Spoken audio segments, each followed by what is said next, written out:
I think something, Sarah, that was shared with us is that housing aid reimbursement then goes towards that maintenance that they had shared. The project costs go forward with the maintenance, and the intent of the housing aid reimbursement is to basically make a revolving fund. So it goes back in. And I know from a town perspective, if we went out to bond, that money goes towards debt service. That's a different story, but the money that's coming out of, found money, which I don't love that phrase, but that money should go back into that capital fund to kind of help seed that, so that we're extending the dollars. So again, by us not doing this, we're leaving money on the table that we desperately, as the conversations were tonight, we desperately can't afford to. But what I wanted to highlight was the quotes.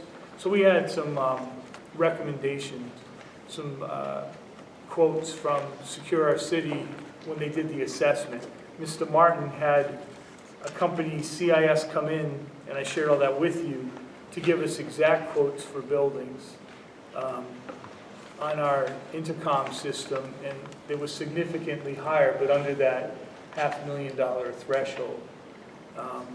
So we were looking at emergency projects that we could put together, but after that quote came in, the only other additional quote that we could add was the fire alarm upgrade for Alan Sean Feinstein Middle School, because we did have the fire marshal come in, and they gave us numerous citations, but Jason's working with them to, a lot of the citations are quick fixes, things that we can do.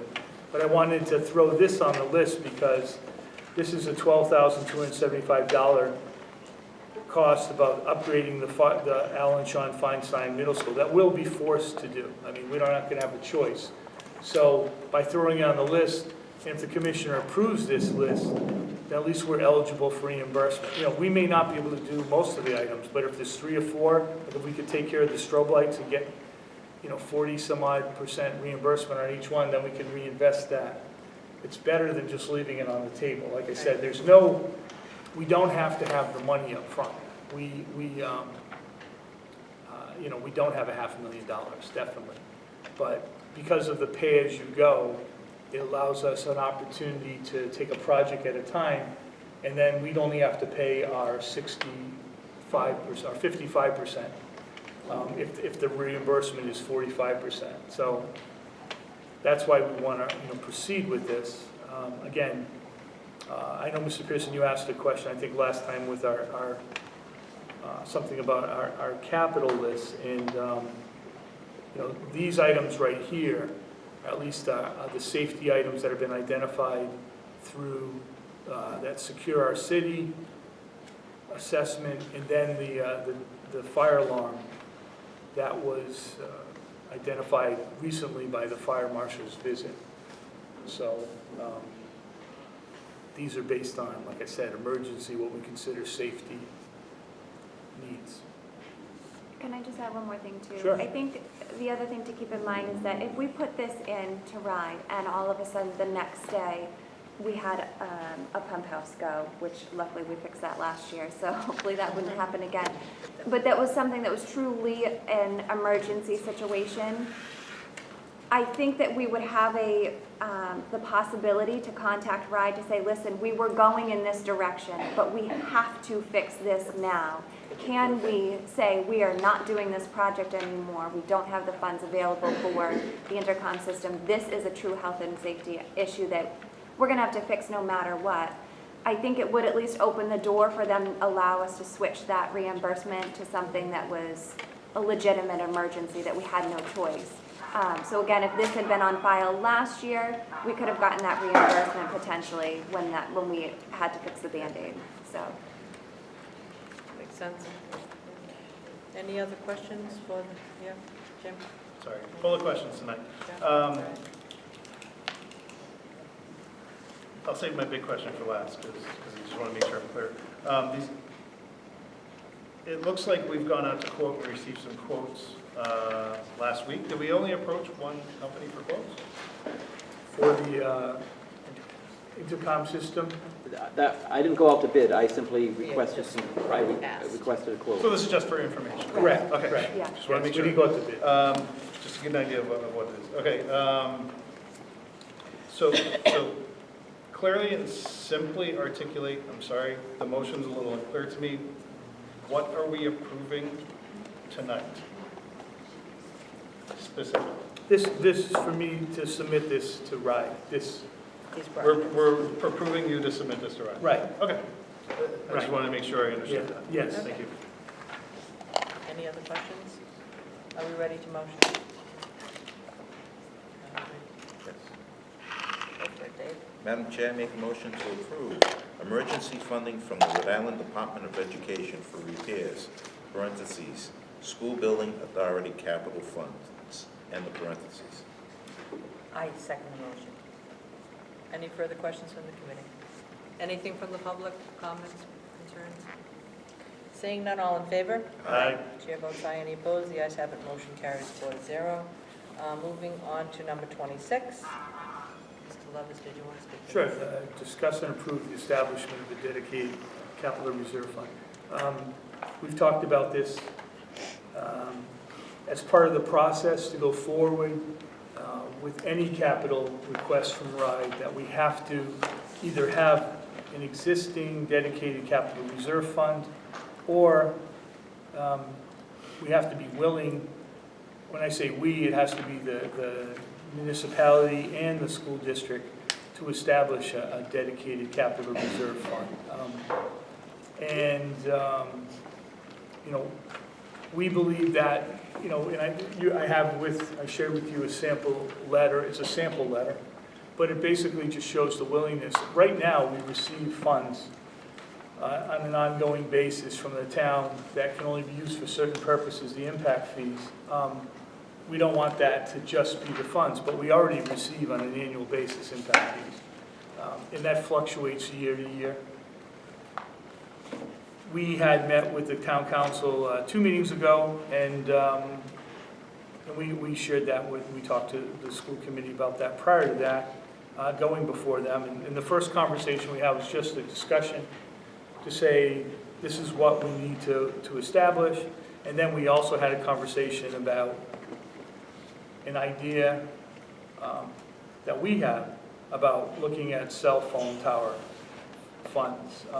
And that's a whole nother issue, but we believe that some of those funds, and our legal counsel believes that some of those funds are our funds. And, but having said that, we asked the council to just look into that, to see if that's something we could use, or they could choose to give us as seed money for some of these projects. That was the first meeting. I went Monday night. They had drafted a resolution, but the whole purpose of Monday night was not, I wasn't looking for money, just looking for the willingness to set up a dedicated reserve account. We've shared documents, the same documents that we've shared with you. And so, and I know we've talked about that, but I want to be clear too that, you know, there was some communication with the council, and I don't know what else to do to be transparent. I say that all the time. I'm not into playing games. I want to be straightforward. My assumption is if I talk to the school committee about something and nobody has questions, we're on the same page. Nobody said to me, don't go before the council. And I believe when I went before the council, I represent the school department. And I felt like there was a lot of semantics, but you know, again, I'll take the high road. It was stated the superintendent and, you know, the superintendent and the town council, because I don't speak for the school committee. So I'm here before you asking, hopefully, for your support so we can establish a dedicated capital reserve fund. Whether we put money in it or not, but we need to have this to go forward. And, you know, if the school committee wants to say, we're not willing to establish that, like you've already heard from us, we're leaving money on the table. We have no other opportunity to receive any funding from RIDE other than if we can get this emergency fund or be able to access some of that $10.5 million. You know, RIDE did say to us that if that large bond passed, correct me if I'm wrong here, but they believe that there may be $1 million. Alec, I say what I hear, but then Sarah corrects me. She Well, hears it no, differently, no, right? But like I heard $1 million could be allocated right? You And did Jason was hear there correctly. to Coventry, right? I'm just So- skeptical with I Ryan. know that, Yeah. but $1 million is a significant amount of that bond that we could use for some significant repairs. Again, we have to come up with reimbursement, but, Right. you know, when's the last time somebody said to Coventry, $1 million? You know, I don't know, but again, it's just conversation, but that's what we were told, correct? Yes. All right. Are there any questions on this particular topic for the superintendent? Just a comment. In all the years this town has been doing budgets, we've never established a capital reserve fund for the school department. Last year was my first budget with you, so I'm not going to go backwards. What I would recommend that other schools, Really? again, so I went from a regional perspective, which we had more flexibility, but you have a GASB funding spending policy, which we can bring forward. One of the common things to do in that is to say, whatever you end the year with, X percentage of that automatically goes to a capital reserve fund. The caveat is that's a school committee restriction. So there is nothing stopping the town or the taxpayers from short funding our request, which would result in us having to open up that fund because there's no legal restrictions on it. It's really just a formality of setting this money aside. But Right, that, it's your accounting practice. exactly, exactly. And But- that was actually, believe it or not, that was my question. Yep. Is we've never done that. Right, so if you, and I can send this around, I think I drafted the original one with the original language to set funds aside, but it's really just whatever you end the year, if you are fortunate enough to end with a surplus, that X amount goes into capital, and that's stuck there, and that, then that becomes a funding stream, hopefully, and then you can get 40% reimbursement on If you have that drafted, Mr. Levis, I'd like to request that the policy subcommittee take a Sure. look at that as soon as we can. I'm glad, even though there's no money, but I'm glad we're taking proactive steps to establish a capital reserve fund. I think that was one of my major concerns during the budget cycle last year, that we in this community have a habit of neglecting capital, and it's, you know, I see some ceiling tiles falling down, and I hate to point at ceiling tiles, Craig, but I know it's your favorite topic. It's really not, it's really not. You know, we are in the business of education, which means Right. people are our greatest asset, but we can't neglect the buildings as well. So, thank you. That's it. Because we have to have buildings to teach in. Any other comments on this topic? Are we ready to move? Yes. Madam Chair, I make a motion to approve the establishment of a dedicated capital reserve fund. I second the motion. Any comments from the citizens gathered? Seeing none, all in favor? Aye. Chair votes aye. Any opposed? The ayes have it, motion carries 4-0. Moving on to 27, our subcommittee updates. You know, Dr. Dixon did share something with me, but I can't find it, I apologize. So, can we strike that from the? Oh, sure. No. I know that, She shared it with me. I know that the superintendent's evaluation subcommittee we're will gonna- be meeting. We're, In September. right, we're meeting At the end of, at an ungodly September hour. 26th. Well, that's because the 25th I have a meeting, and I saw that she was like hour, doing and it I at was 5 like, o'clock. I'm like, Right. Ian, I'm not even out of work yet. Is But, it an 8 but o'clock yeah. start or something? Yeah, 8 to 9 on the 26th, but I'm actually doing some work behind the scenes, and I'm going to send it to her, so we'll have some work done ahead of time. But then we'll present it at the next meeting. Okay. And I know the CT subcommittee's met twice, I believe. I know there's a list of questions that have been sent around, really looking at the last meeting. You know, where do we address career and technical education, vocation elsewhere in our schools? How do we address it in the middle school? Do we address it at all in the elementary school? So I know we had maybe an email conversation, Don and myself, about ideas of where to look at that and bring that information back. And I think we all recognize that we have incredible opportunities here for our students and for our community. a great opportunity. One of the things we highlighted before, we have 800 students, more than half of our high school is taking some type of class in the career tech. 91%. No, 64. 64. So that's significant. So there's a lot of good work that's coming out, and we know that. We talk about, we're in a tough situation, and I think our conversations in all areas are really trying to, we've got to move forward. We've got to understand the past, but we've got to move forward and work together, because we're at that crossroads. And I think our career tech, there's a lot of positive, good work going on, but I'm hoping the outcome of the CT is some recommendations to the school committee in terms of how we can continue to grow and support. So, and then, I don't know if you want to jump in or say anything about the policy subcommittee, Mr. Pearson, but I think we've met almost 60 times, I believe. I'm not counting I'm not either. You're slogging along. the number of times we've met, because then I do the next calculation of how many hours that is. Because it's boasting. I think we spend a lot of time and effort into this because of our dedication, everyone involved, even the people who come to us when we're talking about an issue. We're making slow and steady progress, even in the absence of Dr. Dixon. Today we are going through some administrative kind of duties of reviewing the policies that are online and determining if they are up to date, if they need recoding, if they need review, or need to be rescinded. And based on that exercise, I think it's a good exercise, and we need to finish it, because some of the policies online are not Archaic? shouldn't be there. So we need to get that, and soon, I hope, we will get board docs up and running and get everything published in a tidy fashion. Text searchable, organized fashion. That's it. That's all I have. Thank you.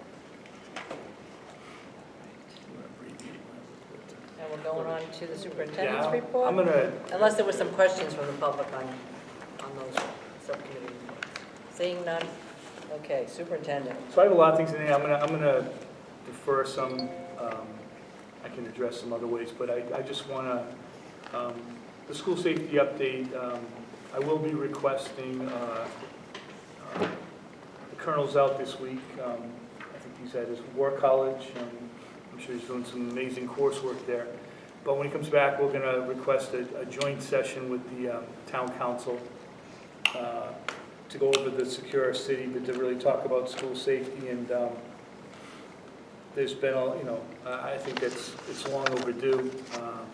And so I will coordinate that with Mr. Wazika. And I don't know how we'll work that out, if we'll put it on a town council meeting, or if we'll do it, invite them to a school committee meeting. But we will do that as soon as we can coordinate that.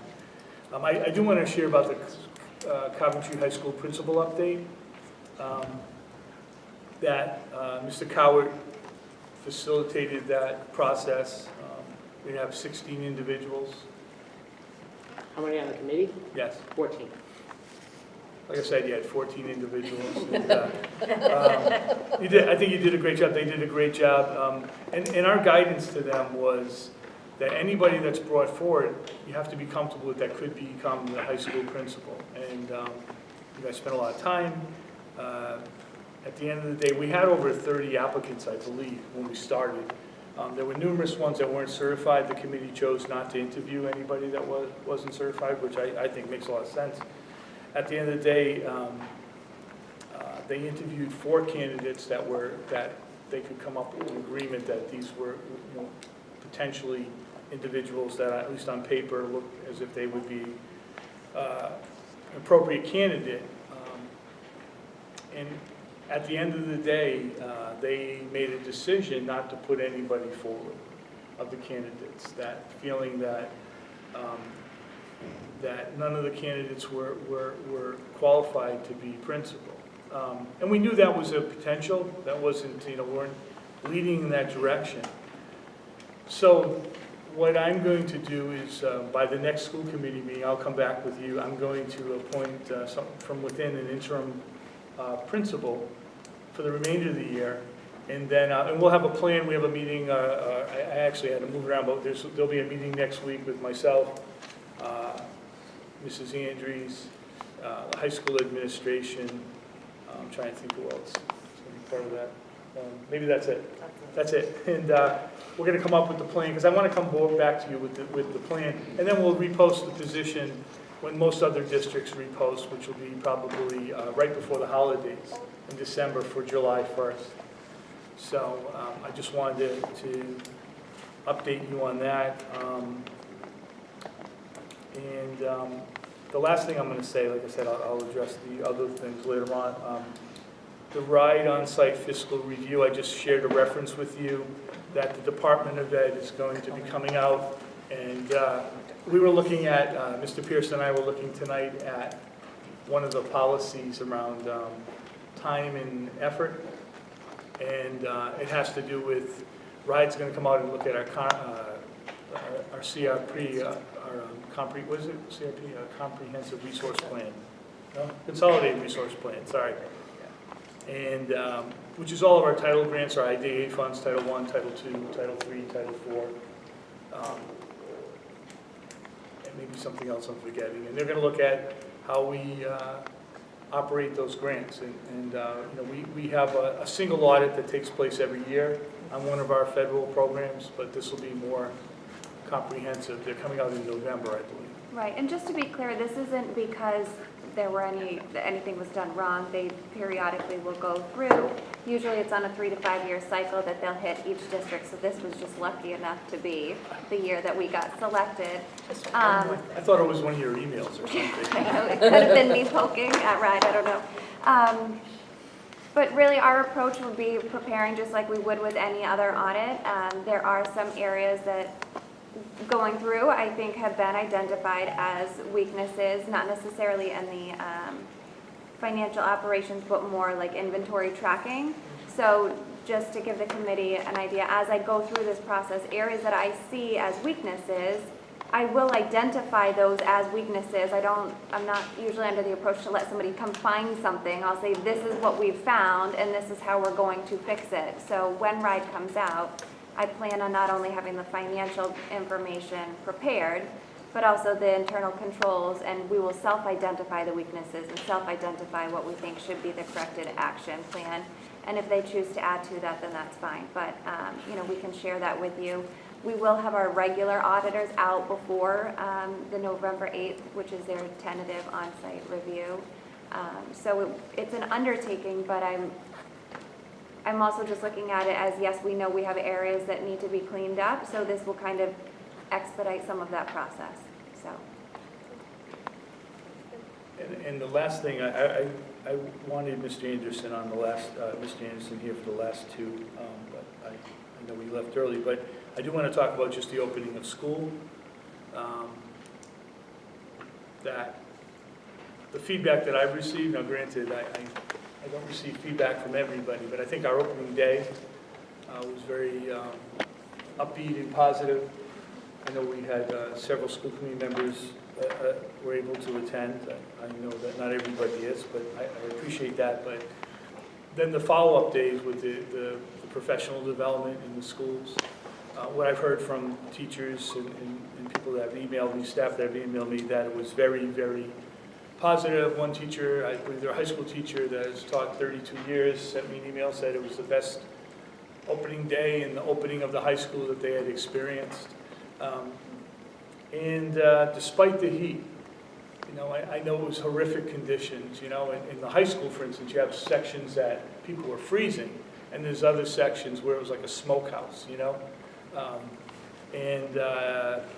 You know, and I shared with the committee, I shared with individuals. I received 7 emails between the 2 weeks from individuals, parents that were concerned about the heat. And, you know, I stand by the decision that I made, that I didn't want it, for us to have a half a day, we have to dismiss school at 10:30, that students aren't going to have lunch. And while many students go home to beautiful homes and air conditioning, we also have students that don't go home to families or, you know, go someplace else. We have a lot of grandparents, not unlike many communities, raising their children. So I made those decisions. And I shared my thinking with anybody that sent me an email, and I shared it with the school committee. But despite that, I feel that, people worked really, really hard, and there's a good positive vibe in the schools. We have a lot of issues to address. We have a lot of financial, we have a lot of physical needs. We know that. But I want to be very optimistic and know that hopefully we can engage our entire community as we move forward, because it is going to be a tough budget year, and it's going to be, our facilities, I say this all the time, that if we don't do something, it's that old, you pay me now or pay me later, something's going to happen. And I'm not wishing that. I just believe in the age of our buildings, that's the situation we're in. So I'm hoping that we can work closely with the town, with our community, and not for a quick fix, not something that's going to happen next year, 5 years, maybe over 20 years. But I want to thank everybody that's been part of the start, our facilities, everybody that's worked hard this year, this summer preparing, and for people, trudging through the heat the last couple of weeks. I know it's been incredibly challenging.